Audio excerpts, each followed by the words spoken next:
I'm Dr. David Hill, and today we're going to talk about how to treat sinus congestion and cough in children. Now, children get colds all the time. Probably the very worst time is in the toddler and preschool years, but certainly it goes on up into elementary school. And they have some symptoms that are really distressing. Cough is the worst. Now, when we talk about cough, I like to clarify there are some coughs that you don't want to treat at home. If you hear a high-pitched sound when your child is breathing out, that's wheezing. That requires emergent therapy, and your child should be seen immediately for that. Likewise, if when your child breathes in, there's a horrible kind of barky, sealy kind of sound, that's croup. And if that doesn't get better with a few minutes of humidity in a warm shower or with some cool air outside, if your child looks like he or she is frightened that he's not getting enough air, well, for gosh sake, take that child to get care immediately. You don't want to treat that at home. So what can you do about cough at home? Well, I got some bad news and I got some good news. The bad news is the medications that are sold over the counter for cough really, as far as we know, do nothing for children. There are no decently controlled studies, decently run studies that show these medicines do anything. In fact, the most commonly used cough suppressant, dextromethorphan, is now no longer recommended for children at least up to age 6, and frankly, there's really no reason to give it to children at all because it doesn't do what you want it to do, and it may cause side effects. So what are you going to do instead? Guess what?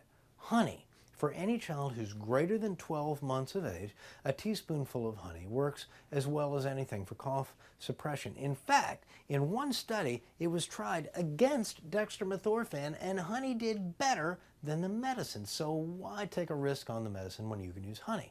Now, I said over age 12 months. You mustn't give honey to an infant, a child who's not yet 1 year of age. Why? Because it carries a risk of botulism. Botulism can be a deadly nerve disease, and that baby might stop breathing. That's bad. So what are you going to use instead? You could try a little corn syrup. Karo is a very popular brand, but any corn syrup will do. It's prepared sterilely, and there's not a risk of botulism there. Other things that may help, you might elevate the head of the bed. You can put a humidifier in the room, which could be a little bit helpful. Now for nose congestion, what are you going to do? The standby here is nasal saline drops. It sounds boring, but it works really well. You can even make them at home. You don't have to go buy them. You just take a half a teaspoon of salt and 1 cup of water, boil it, let it come to room temperature, dribble a little bit in the nose. That'll help clear things out for a while.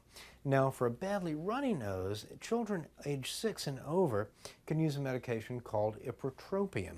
It's not very popular. You don't hear a lot about it, but it works really well. It's generic, and your child's doctor may be familiar with it and willing to prescribe it. Unlike some other nose sprays, it doesn't cause a rebound when you stop using it. Now, if the nose is super stuffy, you can use a decongestant spray such as Afrin, oxymetazoline, phenylephrine are a couple of choices there. However, you can't use it more than 2 or 3 days or it's going to be horrible when you stop. This does cause rebound stuffiness. These are medications you really want to use with great discipline, or even better, just don't bother. Now, if your child's cold symptoms are going on greater than 10 days without getting any better, you probably want to seek a doctor's advice at that point. Likewise, if they have a fever that's going on greater than 3 days, ear pain, pus sticking the eyes shut, or breathing trouble, seek care.